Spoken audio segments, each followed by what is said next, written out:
आज ही Doubtnut app download करें। Doubtnut पर होगा अब आपके सभी मैथ्स, केमिस्ट्री, फिजिक्स और बायोलॉजी डाउट्स का सफाया। बस अपने क्वेश्चन की फोटो खींचो, उसे क्रॉप करो और तुरंत वीडियो सोल्यूशन पाओ। Download now. Hello guys, question में हमें दो कॉलम में कुछ स्टेटमेंट्स गिवन है, उन स्टेटमेंट्स को हमें मैच करना है। ठीक है, तो जो फर्स्ट स्टेटमेंट है उसमें आयंस गिवन है 3D सीरीज के। तो सबसे पहले देखिएगा, हम उनकी कॉन्फ़िगरेशन लिख लेते हैं ताकि हमें आइडिया रहे कि डायामैग्नेटिक कौन सा आयन है, पैरामैग्नेटिक, या फिर उसकी मैग्नेटिक मोमेंट कितनी है। ठीक है, तो देखिए सबसे पहले हमें पता होना चाहिए डायामैग्नेटिक और पैरामैग्नेटिक में डिफरेंस क्या होता है, तभी हम आइडेंटिफाई कर पाएंगे कि यहाँ पे डायामैग्नेटिक आयन कौन सा है। पैरामैग्नेटिक, तो पैरामैग्नेटिक वो स्पीसीज होती हैं जिसमें प्रेजेंस ऑफ अनपेयर्ड इलेक्ट्रॉन होता है। प्रेजेंस ऑफ अनपेयर्ड इलेक्ट्रॉन, अगर अनपेयर्ड इलेक्ट्रॉन वहाँ पे प्रेजेंट होते हैं जिस स्पीसीज में, तो उस स्पीसीज को हम नाम देंगे पैरामैग्नेटिक। अगर मैं डायामैग्नेटिक की बात करूं, डायामैग्नेटिक वो स्पीसीज होते हैं जिसमें नो अनपेयर्ड इलेक्ट्रॉन, जिसमें कोई भी अनपेयर्ड इलेक्ट्रॉन प्रेजेंट नहीं होता है, वो स्पीसीज होती हैं डायामैग्नेटिक। ठीक है, अब अगर मैग्नेटिक मोमेंट की बात करें हम, मैग्नेटिक मोमेंट जिसको कि हम बोर्स मैग्नेटन में कैलकुलेट करते हैं, BM। ठीक है, मैग्नेटिक मोमेंट किस पर डिपेंड करती है? मैग्नेटिक मोमेंट भी डिपेंड करती है नंबर ऑफ अनपेयर्ड इलेक्ट्रॉन पे। अनपेयर्ड इलेक्ट्रॉन, अगर अनपेयर्ड इलेक्ट्रॉन ज़्यादा होते हैं, अगर अनपेयर्ड इलेक्ट्रॉन इंक्रीज होते हैं, तो मैग्नेटिक मोमेंट भी इंक्रीज होती है, तो उस स्पीसीज की मैग्नेटिक मोमेंट भी इंक्रीज होती है। अब देखिए ऑप्शंस की तरफ प्रोसीड करते हैं, हम मैच करते हैं कौन कौन से ऑप्शंस का राइट मैच है। तो सबसे पहले हम इनकी कॉन्फ़िगरेशन चेक कर लेते हैं एक बार। तो देखिए निकिल जो आयन है, निकिल जो मेटल है जनरली, पहले तो निकिल की ग्राउंड स्टेट कॉन्फ़िगरेशन जो होती है हमारे पास, वो होती है 3D8 4s2। इसकी valence configuration, we can say outer configuration. ठीक है, अगर निकिल +2 ऑक्सीडेशन स्टेट में एग्जिस्ट करेगा तो वो अपने 4s ऑर्बिटल से दोनों इलेक्ट्रॉन एमिट कर देगा, दोनों इलेक्ट्रॉन लूज कर देगा, तो इसकी कॉन्फ़िगरेशन रहेगी 3D8। राइट, अगर इसको मैं फिल करती हूँ ऑर्बिटल्स में कॉन्फ़िगरेशन, तो देखिए 1 2 3 4 5 6 7 8, तो मुझे कितना अनपेयर्ड इलेक्ट्रॉन मिला यहाँ पे?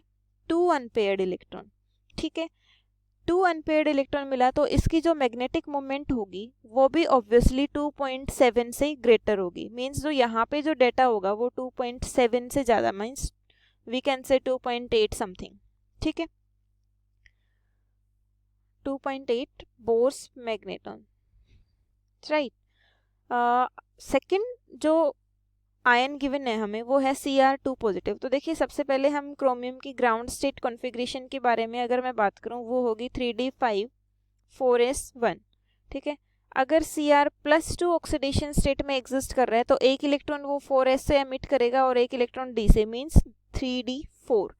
तो इसकी कॉन्फ़िगरेशन होगी 1 2 3 4, 4 इलेक्ट्रॉन हमें फिल करने हैं। नंबर ऑफ अनपेयर्ड इलेक्ट्रॉन कितने हैं इसमें? 4 number of unpaired electron. Next जो स्पीसीज है वो है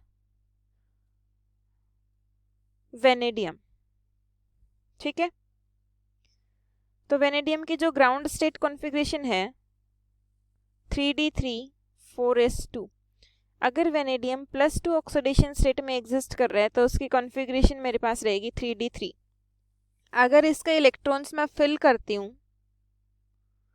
1, तो D में पहले 5 ऑर्बिटल्स, तो देखिए 1 2 3, और हमें एक चीज़ और पता होनी चाहिए, जो D ऑर्बिटल्स हैं, ठीक है, D ऑर्बिटल्स जो हैं वो किस तरह से उनकी एनर्जी रहती है। एक उसमें होते हैं T2g ऑर्बिटल्स, एक होते हैं EG ऑर्बिटल्स। तो T2g के 3 ऑर्बिटल्स होते हैं, EG के 2 ऑर्बिटल्स होते हैं। तो सबसे पहले अगर इसकी फिलिंग होती है तो देखिए ये मैंने T2g के ऑर्बिटल्स कंसिडर किए, ये EG के ऑर्बिटल्स कंसिडर किए, तो जो इलेक्ट्रॉन की फिलिंग होगी पहले T2g वाला फुल होगा 3 इलेक्ट्रॉन, उसके बाद फर्दर EG में जाएगा अगर हाई स्पिन कंपाउंड वो है, उसके साथ जो लिगेंड्स हैं वो हाई स्पिन लिगेंड्स अटैच हैं तो। ठीक है, नहीं तो फिर पेयरिंग होना स्टार्ट हो जाती है। अगर लो स्पिन लिगेंड प्रेजेंट्स होते हैं तो पेयरिंग होना स्टार्ट हो जाती है। अब इसमें देखिएगा हम क्या चेक कर पा रहे हैं यहाँ से, वेनेडियम +2 ऑक्सीडेशन स्टेट में इसके पास कितने इलेक्ट्रॉन थे, डी में 3 इलेक्ट्रॉन्स थे, तीनों इलेक्ट्रॉन मैंने फिल किए, means we can say half filled T2G orbitals. ठीक है, क्योंकि T2G में 3 ऑर्बिटल्स हैं और तीनों में एक एक इलेक्ट्रॉन प्रेजेंट है, तो हाफ फिल्ड हुआ। नेक्स्ट जो स्पीसीज है कौन सी है, टाइटेनियम +4। तो देखिए टाइटेनियम की जो ग्राउंड स्टेट कॉन्फ़िगरेशन रहती है 3D2 4s2, अगर टाइटेनियम +4 ऑक्सीडेशन स्टेट में एग्जिस्ट करेगा तो मैं 4s से 2 इलेक्ट्रॉन रिमूव होंगे और 3D से भी 2 इलेक्ट्रॉन रिमूव होंगे, मतलब वो अपने चारों इलेक्ट्रॉन लूज कर देगा। ठीक है, इसके पास कोई भी इलेक्ट्रॉन नहीं बचेगा, नो इलेक्ट्रॉन। ठीक है, कोई भी इलेक्ट्रॉन प्रेजेंट नहीं है, इसका मतलब वो स्पीसीज कौन सी है, डायमैग्नेटिक, राइट। तो अब देखिए ऑप्शंस को हम मैच करते हैं, कौन सा किसके साथ मैच हो रहा है। तो देखिए टाइटेनियम +4 अभी हमने कैलकुलेट किया, अभी हमें एक्सप्लेन किया कि इसमें कोई भी इलेक्ट्रॉन प्रेजेंट नहीं है, मतलब ये स्पीसीज क्या है, डायमैग्नेटिक आयन। तो ये किसके साथ मैच हो रहा है, आर। नेक्स्ट वेनेडियम +2, इसका भी हमने अभी एक्सप्लेन किया, इसके जो T2G ऑर्बिटल्स थे वो हाफ फिल्ड थे, तो ये किसके साथ मैच हो रहा है, Q। Cr+2 chromium +2 oxidation state, इसमें हमने कैलकुलेट किया था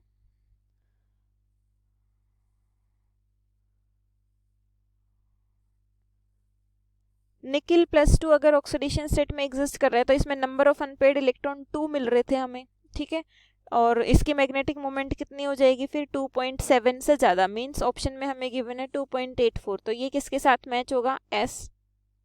ठीक है, और जो Cr+2 के जो आयन्स हैं वो एक्वस सॉल्यूशन में ब्लू कलर प्रोसीड करते हैं, तो ये P के साथ मैच हो जाएगा, राइट। तो हमें अपने राइट मैचेस मिल चुके हैं। Okay guys, thank you.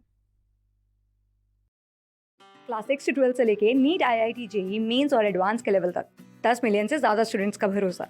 आज ही डाउनलोड करें डाउटनेट ऐप या व्हाट्सएप कीजिए अपने डाउट्स 8400 400 400 पर।